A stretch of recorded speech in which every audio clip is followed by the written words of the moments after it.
Welcome to the ASHA Leadership Academy webinar, Conflict Management.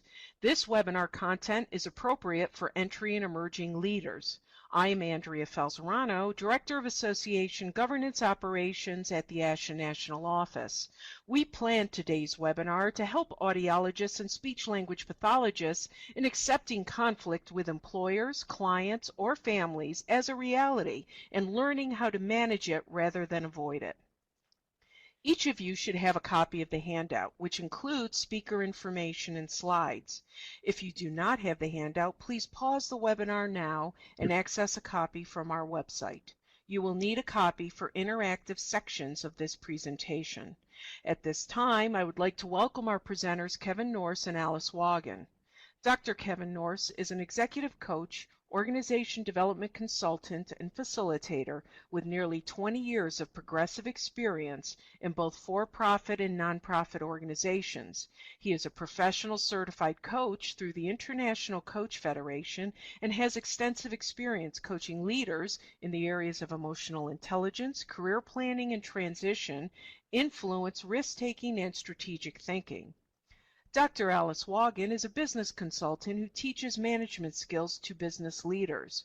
Alice has conducted hundreds of workshops and training classes at many of the country's top Fortune 500 companies, nonprofit organizations, and government agencies in the Washington, D.C. area.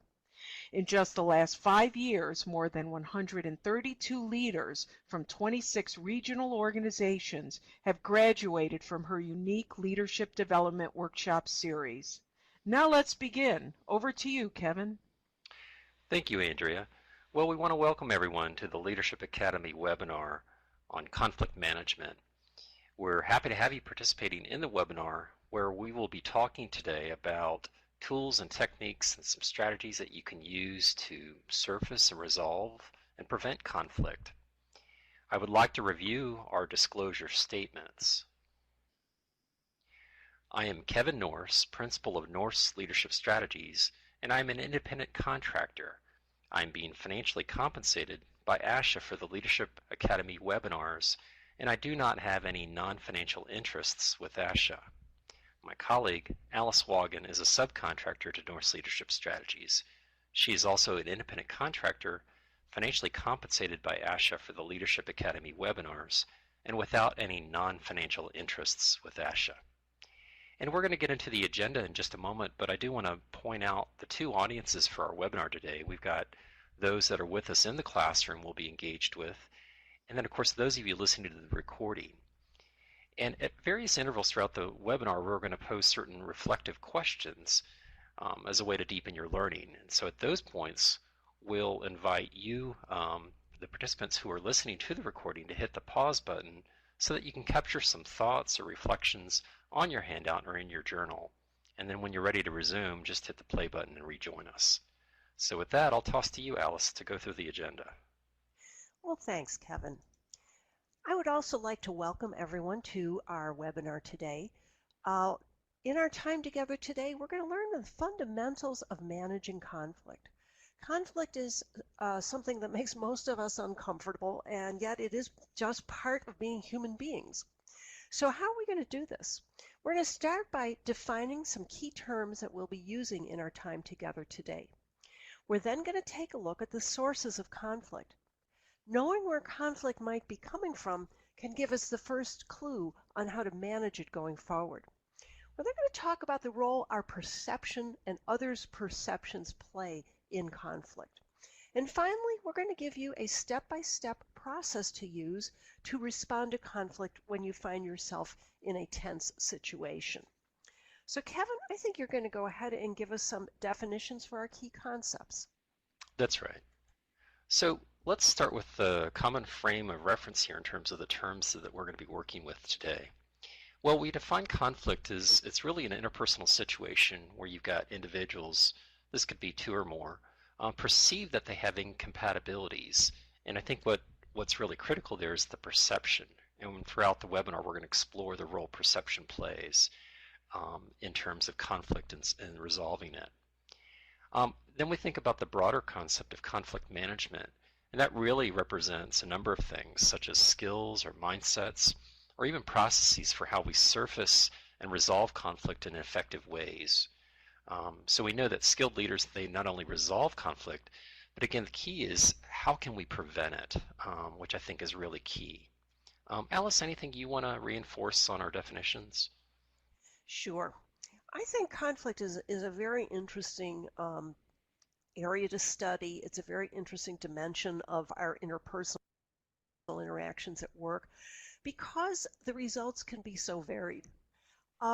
Conflict, what we sometimes call healthy conflict, can really enhance relationships because it allows people to truly express deeply and passionately their beliefs, their values, etc. But at the same time, conflict can be devastating on relationships if it is not handled well, if it's allowed to get out of control, or if people start to personalize it with each other.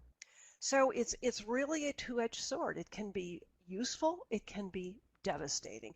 Depends how you approach it, which is why I think it is critical for us to take some time today and talk about it.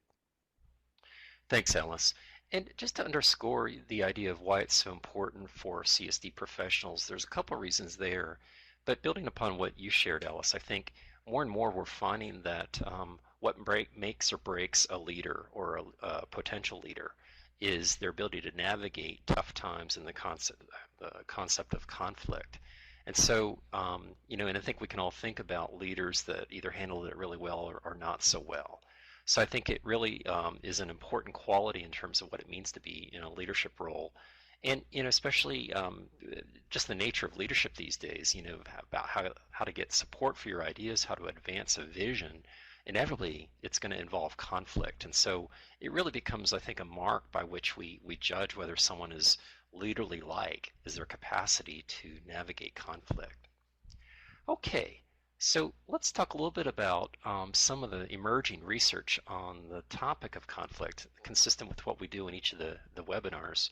A number of studies listed there, but I thought one that really stood out for me was conflict in the workplace and the importance and role of apology and forgiveness. And so it's an interesting component of just fundamental human relationships, how important it is to apologize and then forgive. So it's a two-way street. And yet many times we forget that in the workplace, those are really two important tools when it comes to how we navigate conflict. So some fascinating new themes coming out. We also think about the one study, conflict in senior leadership teams, and how that is linked to innovation. And I think you start to look in leadership teams, the idea of do I dare surface my true opinion? And of course, all of that really is critical for innovation, which is how do we surface our ideas, even our scary ideas or ideas that seem stupid, but the ability to raise these ideas and explore them in terms of innovation for our organizations. So those are a few of the themes that are emerging in terms of the research. So at this point, I think, Alice, you're going to take the reflection question. Yes, I am. All right, excuse me, it went a little too fast. This is our first reflection question, and just to remind you all, those who are listening to the webinar recording, we're going to ask you to push pause and reflect along with us. But let me set the stage for the question first. How do skilled leaders successfully prevent or navigate conflict? So sort of keep in mind, picture in your mind a leader that you feel is very adept at conflict. Either they know how to prevent it, or when it does erupt, they know how to manage it to where it has a successful finish and not a damaging one. So those of you with the recording, press pause and make some notes on this page. And those of you who are live with us in the classroom today, please put your thoughts in the chat box so that we can see what your thoughts are on what do successful leaders do with conflict. Kevin, have you ever worked with somebody that was good at this, and can you share with us what you saw them do? Yeah, it's interesting. I've got a client. I'm going to be doing a team coaching session on Monday with a CEO and his C-level executives, and I collected information in advance about perceptions. And I've had to coach this leader about how to show up, meaning people shared some pretty deep perceptions and observations about him. and his role. And so the key, I think, when it comes to especially my work with senior executives, is to show up powerfully, which is in essence to model behavior. So I find that really effective leaders are the ones that can navigate conflict and kind of work through their issues so they don't have these emotional reactions, but they really model the very behavior that they're hoping to elicit in others. And I think that's really critical to navigate differences of perception and reach solutions. Yeah, how about you? What are you noticing? Well, I think it comes down to the quality that we've spoken about in other webinars of emotional intelligence. I think skilled leaders are so good at recognizing emotions in others and putting them on the table and addressing them. And so, if they're, I could be in a room with 6 people and say something controversial, and 2 people don't care, 2 people, laugh, and 2 people, intensely get upset.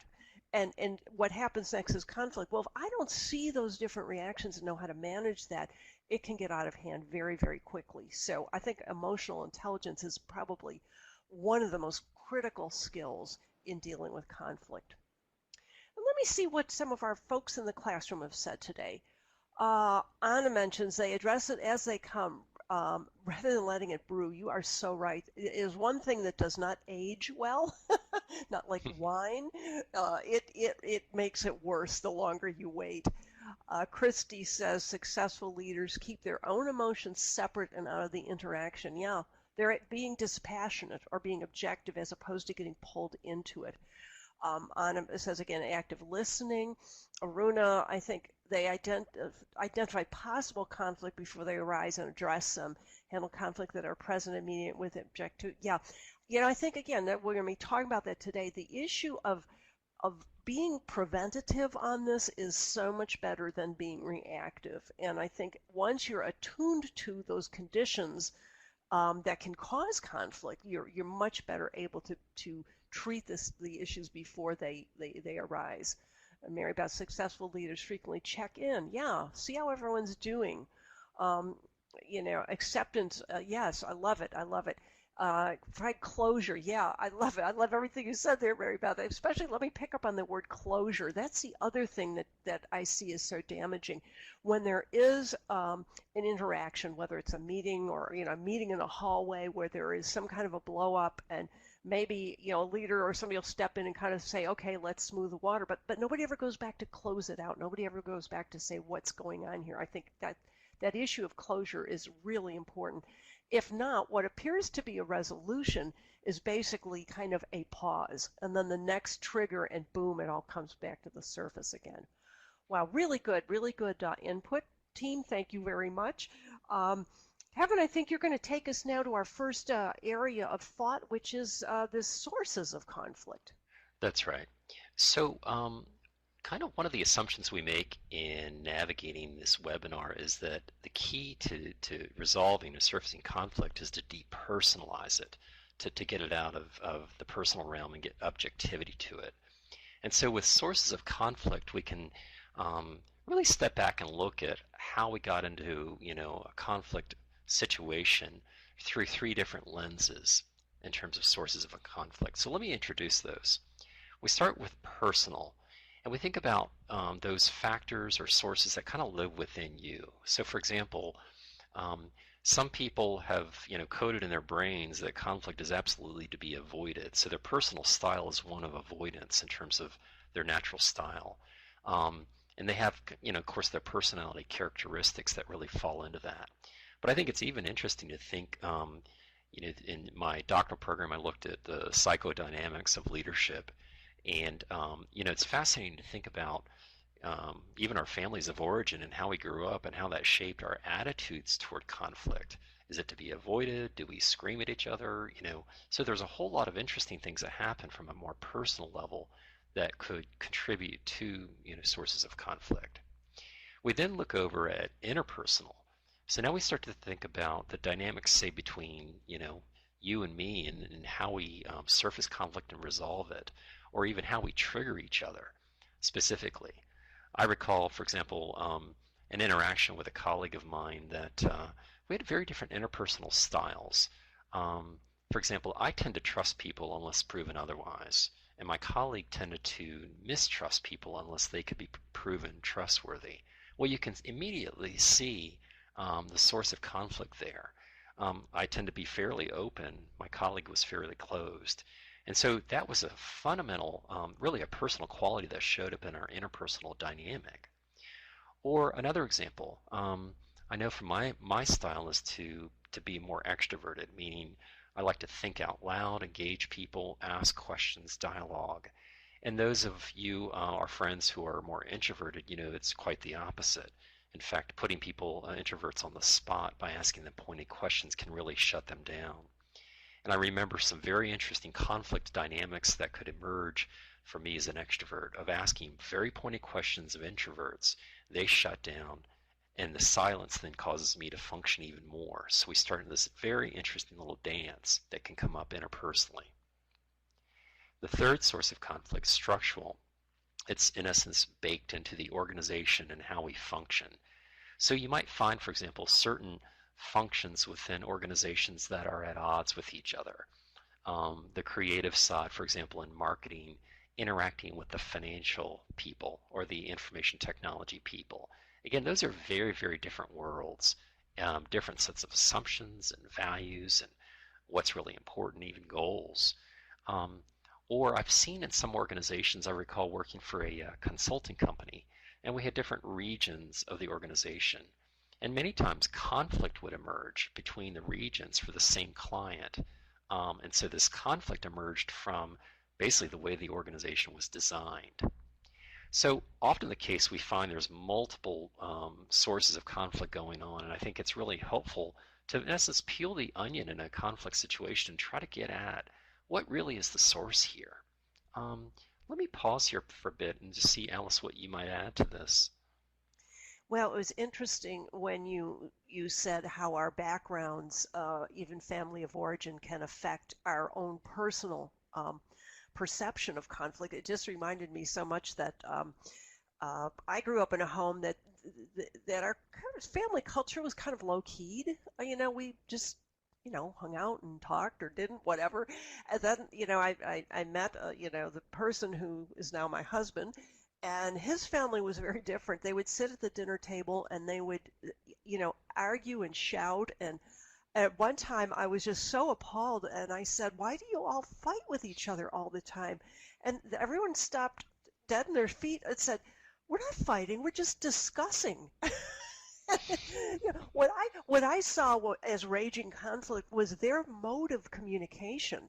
And I think this is very interesting when we take that into the workplace, because I see that dynamic oftentimes when I'm in work situations where somebody feels that it's a culture of conflict and argument and fighting where another person doesn't even see it that way.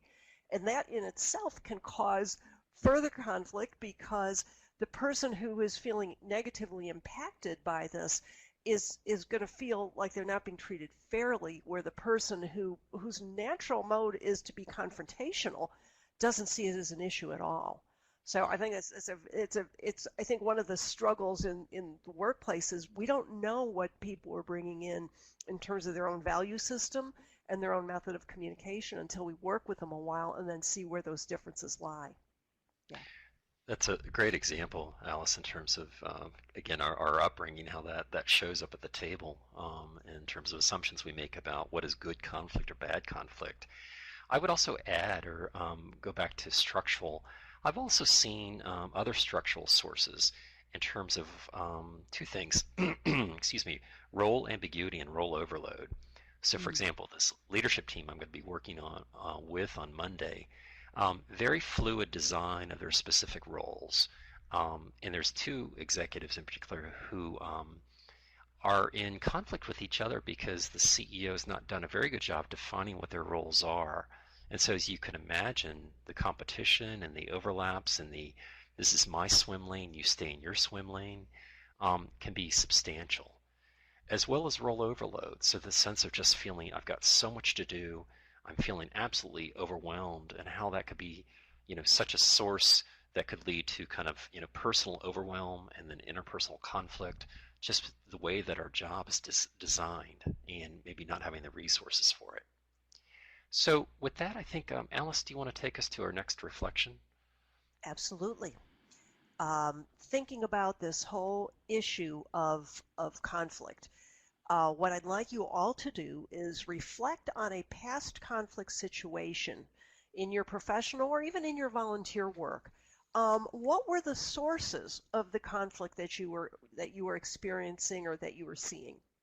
And so those of you on the recording, please press pause and rejoin us after you've done some thought about this. We've given you these three kind of buckets of sources. How did that play out in your world?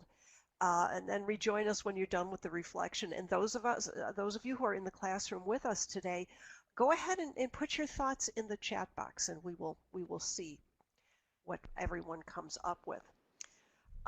Kevin, I actually, again, something you said triggered in my mind a situation that I experienced a few years ago. I was called in to help a call center team. Actually, I was told to do a team building, which is sometimes a euphemism for conflict resolution, and it was in this case. They were a call center team, and everyone was really, at each other. And before I did anything, I went in and did some interviews and talked to them. And what I found was they basically had a system they worked with where the incoming calls were categorized and put up there. And then they would select the call to deal with based on their level of expertise. That makes sense on the surface, but what really came down to, their performance was measured on how many calls they could close out in a day. And so what happened over time is they would pick the calls, the easy ones, the ones that could be resolved in a few seconds, leaving the harder ones to pile up. And at a certain point in the day, then they were forced into the harder calls. And there was all this finger pointing about, you're taking the easy ones and sticking me with the harder ones. So the system itself, the structure, was literally breeding the conflict. And I said, well, I think you got to figure out a better way to measure performance than, closing calls, because it's pitting them against each other as opposed to having them be collaborative. Have you seen anything like that, Kevin? Well, I have a very personal one that I struggled with for a number of years, which was collaborating with a colleague to do some work together, and it went back to, we had very different kind of personalities, and that interpersonally, again, I tended to be very trusting, she was very untrusting, that kind of thing. So a lot of differences. But what was interesting about it was the whole structural way we interacted, and so primarily through email. And what ended up happening was it exacerbated those personal and interpersonal sources of conflict, because the channel, in essence, the structure we were using to address it and communicate, does not lend itself to really good communication and or the ability to test assumptions and read body language. And so what it ended up doing was, because we chose the wrong really structure to navigate it, it deepened the interpersonal conflict and really damaged the relationship in terms of trust. And it just started to really spiral out of control. Really, really tough situation. Wow. I wish I had $1 for every conflict situation in the workplace I dealt with that at the root of it started in an email. I mean, you are so right. It is definitely a great tool for very simple messages, but when you get into actually dealing with tough issues, it makes them so much worse. I mean, I had an experience, I'm sure many of the folks listening to the webinar today, where I have had this experience where I had a manager and a subordinate in a very, very bad interpersonal situation that started with an email war. And the irony is they were in offices next to each other. I mean, there was no reason whatsoever for it to have happened other than just, I have to say it, pure laziness of not getting up out of the chair and going around the corner and talking face to face. So any other further comments from our folks on the line, please, today with us in the classroom, please go ahead and put them in the chat box if you've had any experience like this, whether it was a conflict that you witnessed that was based on personal or interpersonal or structural. We'd love to hear your examples too. Well, with that, Kevin, I think you can start us off on our next adventure about perception in conflict. That sounds right. Great. So let's talk then about perception and conflict. So again, our second lens, really looking at what is the source of conflict and how we make sense of it. Again, from the perspective of if we understand what's going on below the covers, we can maybe find alternative ways to respond, more effective ways. So Chris Argyris was a researcher and professor at Harvard. Years ago, he formulated this concept of what happens when people are making sense of the world. So it's really a sense-making process. He called it the ladder of inference, the premises being we step up this ladder psychologically in an instant and usually without even thinking about it. So the reality is that in most conflict situations, the real differences are a matter of perception that objectively, perhaps we are not that far apart, but again, something's blocking us in the way we perceive the situation or the motives of the other person. So this model can really help us decompress or decompose how we got into these conflict pickles in the first place. And so we start really at the bottom in this ladder or these stair steps. First with the data that we notice and select. Never do we see all of the data. We are often very selective about it. For example, if I believe that you, Alice, my colleague, you're trustworthy and really reliable, then I tend to look for all of the data and the experiences that prop up that belief. But if I have this belief deeply embedded that you're out to get me, then I start to see that approach too, and I see all of the data that props it up. So that's the first level of the ladder here. We then start to add meaning to the data. So for example, you get an email from your boss, it's written in all uppercase. So we immediately select the data, the uppercase letters, the fact that it's an email. And we might add meaning to that, which is yelling, angry, really, just ready to explode. We then step up to the level of assumptions. So, gosh, maybe I didn't get my report on time. I did something wrong associated with why would my boss send me this email in uppercase. Then I start to draw conclusions. Perhaps I'm not effective. I'm terrible at this job. Beliefs I adopt. Well, maybe I need to start looking for another job because I'm clearly not cutting the criteria here. And then actions I take. Maybe I start to look for a new job or avoid my boss, that kind of thing. And so that's a simple example, but it really brings to life each of those successive levels. And by the time we get to the very top, we're taking these actions absolutely confident in our thinking that I am fully justified in it. Now the problem is that you're climbing your stair step or ladder also. So my behavior triggers your behavior, and then your behavior triggers mine. And that's how we get into these interesting dynamics and conflict begets conflict, defensiveness begets defensiveness, and so on and so on. Alice, what would you highlight in this model? Well, there's a couple points that I think are useful to think about. First of all, let me say that when Argyris put this model together, it's really how we successfully deal with the world. I mean, don't think of it as a negative thing. If we approached life by not selecting data, but basically absorbed everything in and tried to deal with it all as a unique entity, we'd never get anything done. So this way of processing things quickly, most of the time gives us success. The problems is some of the time the parts in the middle get a little bit out of sync, and that's where we get into trouble. The other point I'd like to make is if you look at this structure, the top and the bottom, the data we notice and the actions we take, are the only things that are visible to everybody. The middle part is what I call the invisible part, and that's where it gets to be scary. So if I'm sitting in a meeting with you, we are exposed to the same data, and we can see our actions and behaviors.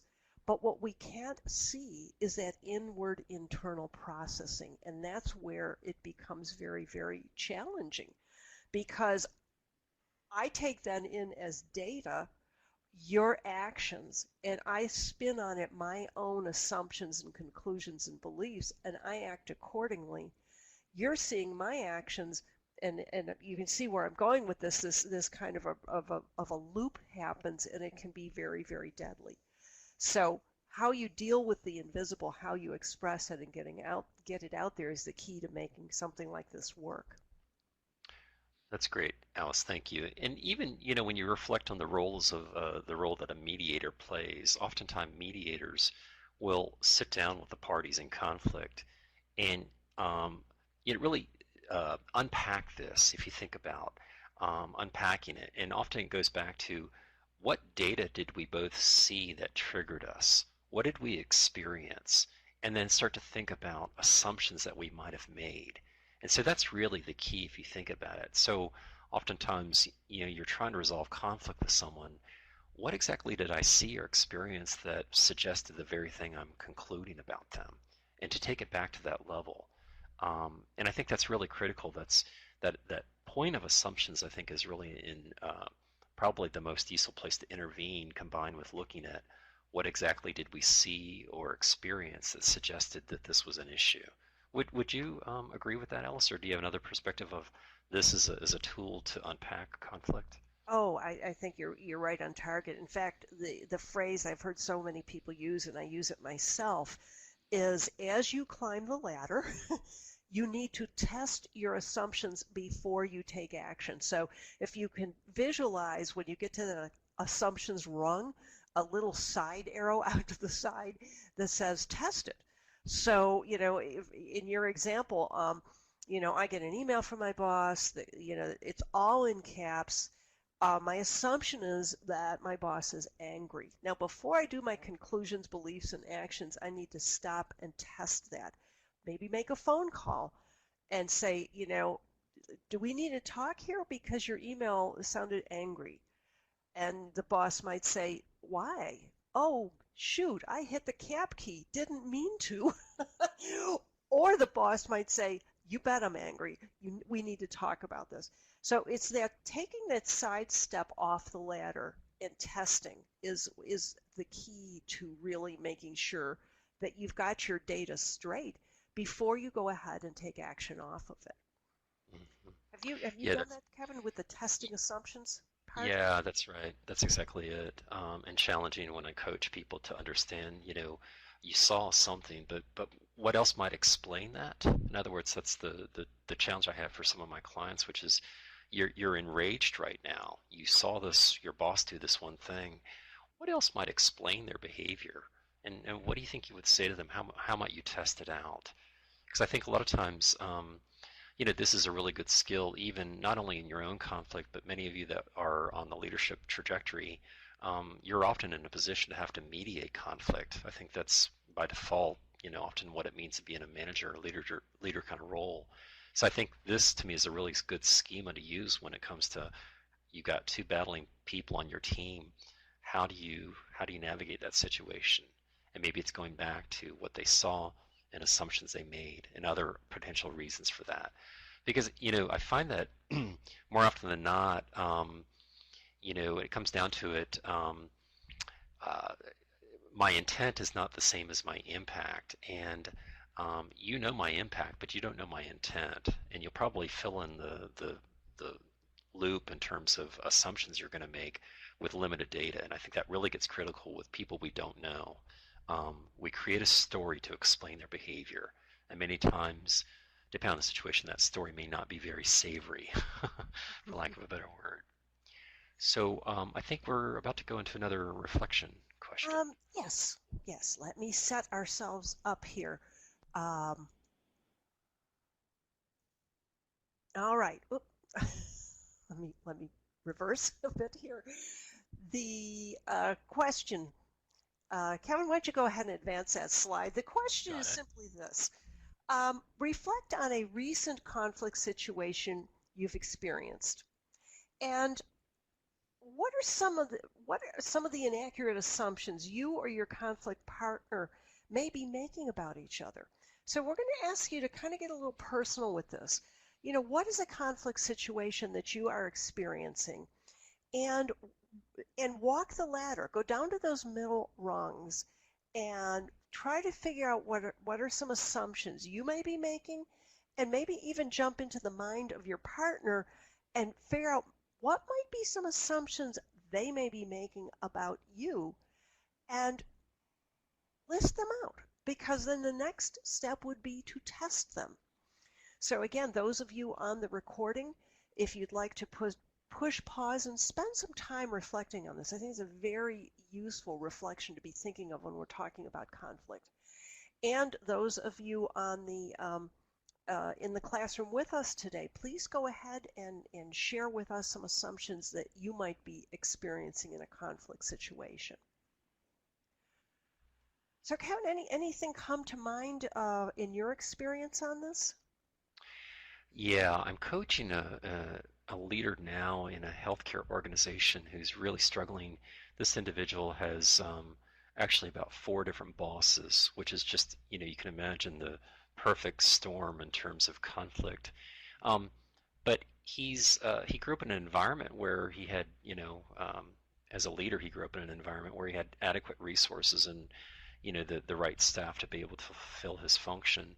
And so he's making these assumptions that may or may not be grounded, but that his bosses collectively are not supporting him, and that they almost want him to fail. And it's interesting because I've talked with some of his bosses, and basically from their perspective, which is, look, this is the way it is. We're really cutting down, as a lot of healthcare organizations are. We're really cutting expenses, and we've got to do more with less. And so it has nothing to do with the person. It's just that's life here. And so they're starting to create these assumptions about my client, this manager, in terms of he's not a team player, he's not working, optimizing what he's got, that kind of thing. So it's setting up a really challenging situation for him. And again, we're having to really look at, what's the evidence and what might be other explanations for not getting the resources you need. Yeah. How about you? Anything you noticed with clients? Oh, yeah. I had a situation a number of years ago, a coaching situation where, a boss had a really difficult time with a subordinate. She was seeing the subordinate sort of checking out, not participating, not wanting to be, active in meetings. And so she was made just a bucket load of assumptions around this person doesn't like me as a boss, this person's disengaged because they don't like the work, and was really ready to have her own coaching session based on these assumptions. And I said, whoa, let's kind of slow down. What's the behavior you're seeing? And what are the assumptions you're making? I pulled out literally one of these ladders and said, let's write this all down, and before you do any of your actions, you need to test these assumptions out. And sure enough, it was a situation where the person was just in a very bad place in her home life that was truly affecting her attitudes towards life in general and work. And once they kind of put it out there, found that if she had taken those initial actions, it would have been deadly. All right, so let's see what our team has shared with us. Chrissy says, I believe one assumption made was being direct because of being busy and being unfriendly. Yeah, again, making those assumptions. If I'm in a hurry and I'm just going to be kind of direct, it doesn't mean I'm rude and unfriendly. It means I'm in a hurry, and making sure people know that. Aruna said, conflict partner assumed I was a slacker, that I didn't follow rules, didn't respect authority. My perception as a person is that they were inflexible, unaware of my day work and respect. Boy, that is like a perfect recipe for conflict. Is, again, you're not being a slacker, you're just being overworked. Total different things. Mary Beth, lack of trust between myself and a classroom teacher. Rather than asking me a question, she jumps over me to email an expert internal coach. Oh, wow. If she just asked me the question, I could have answered, oh, wow. Doesn't view my knowledge as valuable yet. Well, Mary Beth, I'll challenge you back. I think that's a good assumption on your part, but I would test that. Maybe if you can, in a quiet, calm moment, validate with, sit down and say, I see you're going around me, do you think I just don't have the experience yet? And see if you could engage in that. I think it'd be great. Um, Anna says inaccurate assumptions, lack of information about the situation, low self-esteem about personal capabilities. When we're seeing a situation through a very narrow negative lens, yeah, that's that's the bottom rung. A narrow lens means they're just not taking in enough data, and they're jumping up that ladder to conclusions and actions based on insufficient data. Really good observation. Mary Beth says, I decided to wait and give her time to see what a good move since she was coming to me with the questions more than 2 weeks ago. Yeah, yeah. Good. I hope folks listening to the recording, see how when you really kind of analyze a situation, a conflict situation, very, very objectively with this ladder, you really can see that there's many actions you can take.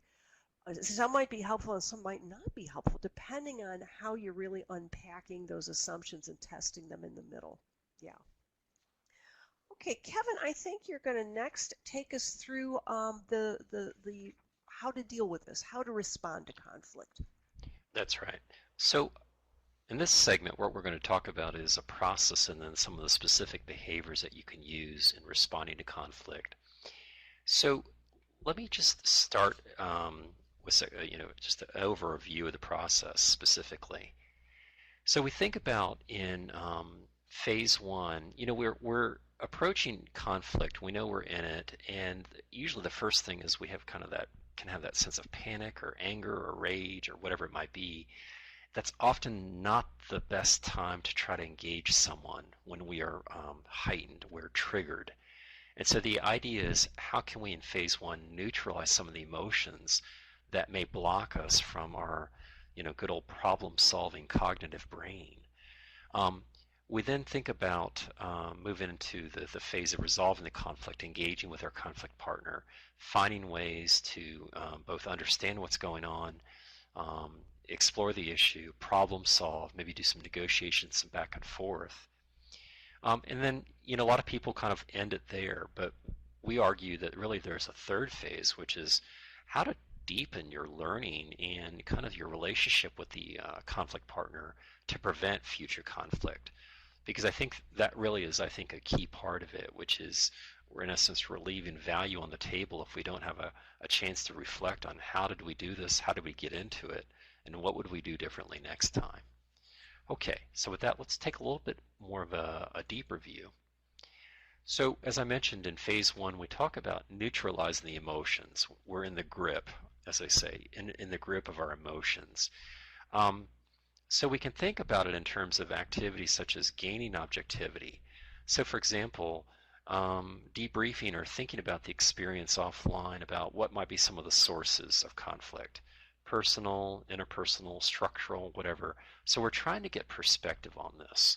We're also, maybe we break out the ladder of inference and we think about what we saw or experienced and some of the assumptions that we made or the other might have made about us.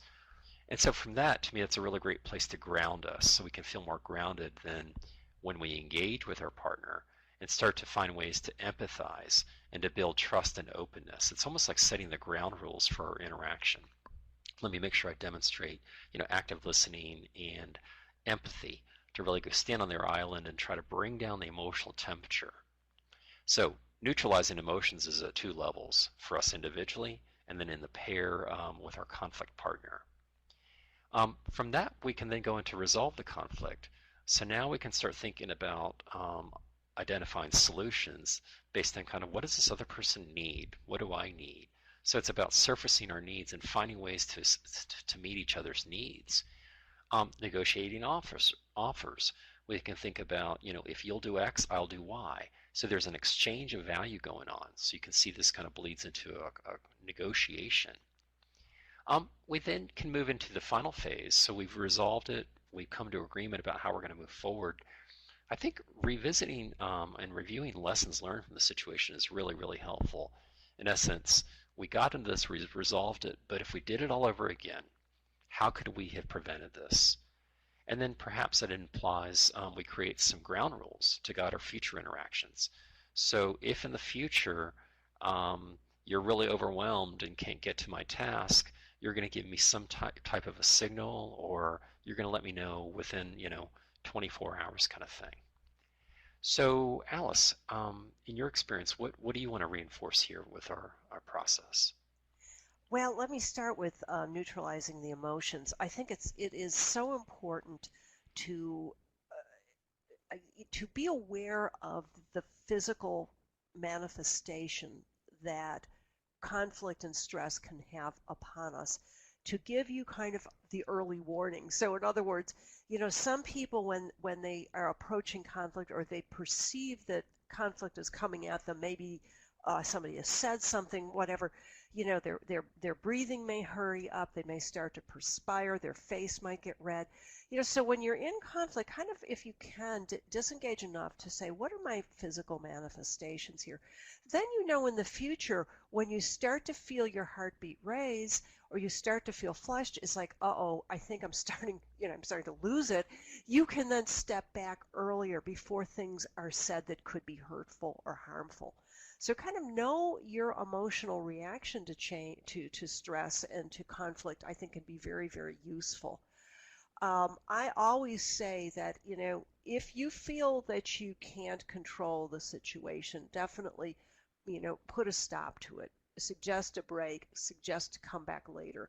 Because we know neuroscience research tells us that there's a tipping point for people when they get too stressed or too angry, that it disengages the logical processing part of the brain and really kind of triggers a more primitive fight or flight situation. So, flight is you just shut down, you stop listening, you back out of the room, whatever. Fight is even worse, though. It triggers you to antagonize and to be aggressive.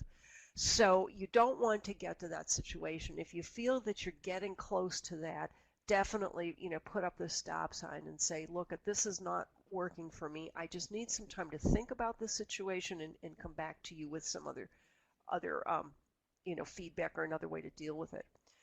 In the resolving of the conflict, I think one of, my biggest advice down there is, do not be afraid to bring in an objective third party. Some people have this belief, well, if we two can't work it out ourselves, there's something wrong with us, or we're failing. No, sometimes you do need a third party in there, again, to kind of manage the conversation, to kind of slow it down, and to get people to really be listening to each other rather than just, talking back and forth.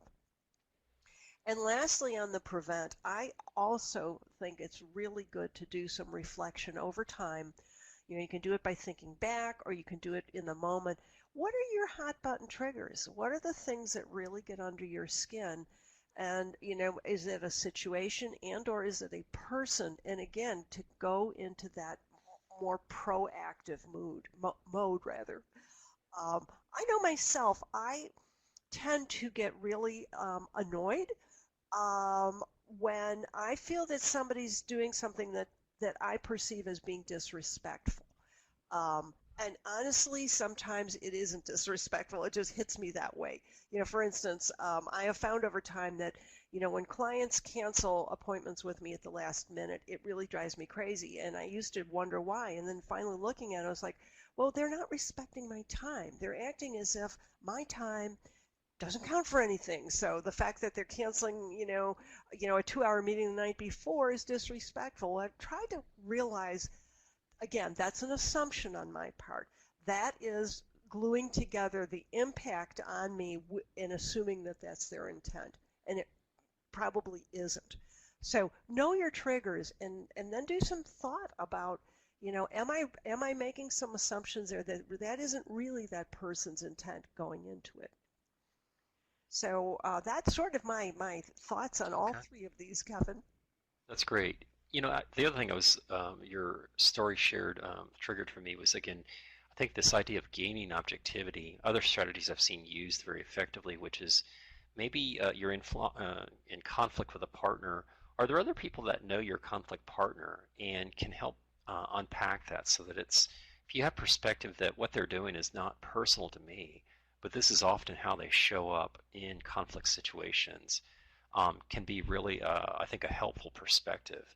The other way is also to ask people for feedback. Again, trusted colleagues who know you and can look at the situation and give you an outsider's view about what's happening, including not only what your partner or your conflict partner is doing, but what are you doing that may be triggering them. So I think it takes a level of humility to kind of reveal that to others, because the fact is that often when we're in conflict, it's a very vulnerable place for us, really stressful. But again, I think anything we can do to kind of bring down the temperature, get perspective, it often opens up new solutions that we didn't know existed. And I think that's really helpful then when we actually engage with the other. We're in much more control of ourselves. And again, we know with all of the research on emotional intelligence how vitally critical that is. So at this point, I think maybe a final reflection question would be great. Alice, do you want to take us into that? I would be happy to. What we're going to ask you to do here is think back on some of the ideas we've shared with you in the webinar today, and have they surfaced for you some strategies you could use to navigate a current conflict situation? Or maybe it's not current, but you're anticipating it may come up. What are some strategies you'd like to make sure you remember to use after today?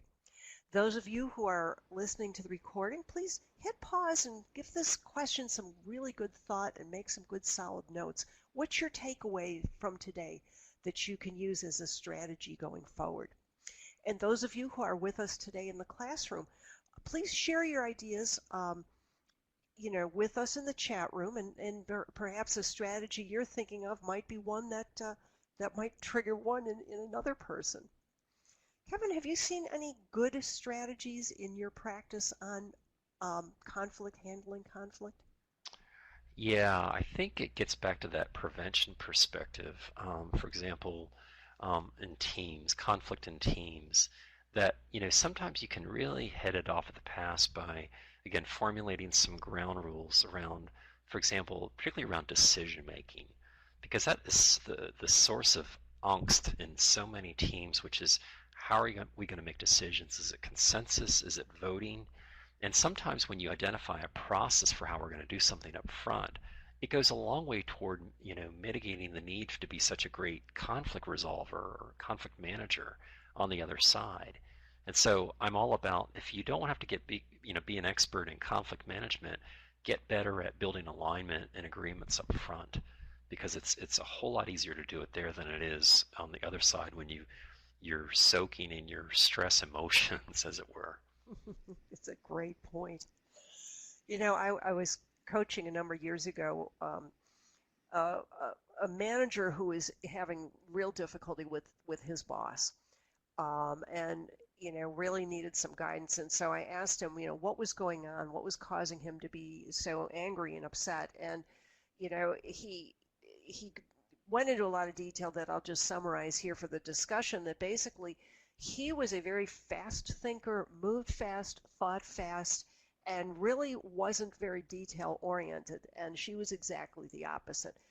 And so whenever he would come in to meet with her and he'd want to give a 3-second status, everything's going well, life is good, move on, she would be stopping him and drilling down, and it drove him crazy. And I said, basically, you guys can continue to struggle, or you got to work out how to meet in the middle. And so I said, the next time you meet with her, take a pad in with you to make notes. But right at the top of the pad, in a big black magic marker, slow down. I said, you could even show it to her if you want to, but you have to slow your pace down and begin to meet her in the middle on this, or you're just going to continue to fight and not get anywhere. So, it was a very simple strategy, but it gave him like that visual clue that he had to modify his communication style, or this simply wasn't going to work out. Let me see what folks have shared with us. Runa says, use a third party to mediate a discussion in a recent, going forward, I plan to reflect on the ladder of inference. Good. And think about the other person's assumptions. Then take time. It's interesting if you kind of try to get in that person's head and walk the ladder back from their actions to what might they have been assuming that would make those actions make sense. That's great fodder for conversation. Mary Beth, open up about my assumptions with fellow team members, practice active listening, and come to the table with proactive ideas. That's the excellent, really good strategies. Anna says, strategy I would employ to ensure that timing of the conflict discussion is appropriate. Yeah. I want to move self-reflection about how conflict was handled and how the kind of conflict could be handled better if it occurred to you. Timing is a huge issue. It's just drives me nuts when people will put a divisive thing on the table 3 minutes before the end of a meeting, and you don't have time, and so people rush through it, and so put the divisive things up front when you've got some time. Absolutely a great idea. Yeah, again, adequate time for everybody to share fully without interruption. That just gets down to my old word of respect. When you open a discussion where people feel they don't have the time, they can result in anger because it can be perceived, and possibly rightly so, as just disrespectful. If I'm not giving somebody the time to really get involved and to share their views, that's really not a good thing at all. Kevin, do you see anything in our folks' responses here? Or does it trigger anything else for you on this subject of conflict? Oh yes, as the world's biggest conflict avoider here, I think about, even just in terms of interpersonal relationships, I find that I make a point to reach out to friends and initiate, and I really like it when they do that for me. And what I've discovered in terms of my own personality is that I make these untested assumptions all the time, and other people are assuming that if I want to get together, then I'll let them know. And I'm making the assumption many times of, well, why don't they pick up the phone and call?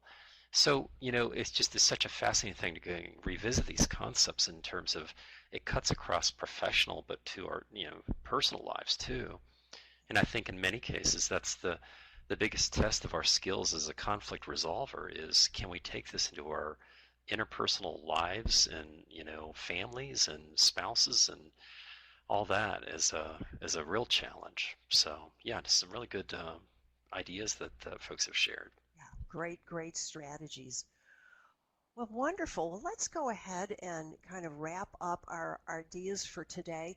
The first bullet, conflict is natural and normal, and it's important. It has an important role if it is managed well and not let to get out of control. Understand sources and how assumptions can really get in the way. And then, think about the three-step process and use it as a way to navigate through, to get the value out of conflict without it being damaging. So what do we like you to do after today? Practice. Active listening, using open-ended questions to really probe and get into what's going on in conflict situations. Try out using this three-step process to plan how you can resolve a current conflict situation. And as we always like to advocate, is interview a leader who you think is very good at this to see if they can help you understand better ways to deal with conflict. Well, with that, I'd like to turn the mic back over to Andrea to have her give a wrap on our program. Thank you, Kevin and Alice, and thank you everyone for joining us. This webinar is part of a series in ASHA's Leadership Academy. For more information, including information on continuing education credits, visit www.asha.org and search Leadership Academy. We also encourage you to join the ASHA community focused on leadership topics. Go to asha.org and search Leadership Academy. You will find a link to the online community on this page. This concludes the ASHA Leadership Academy webinar on conflict management.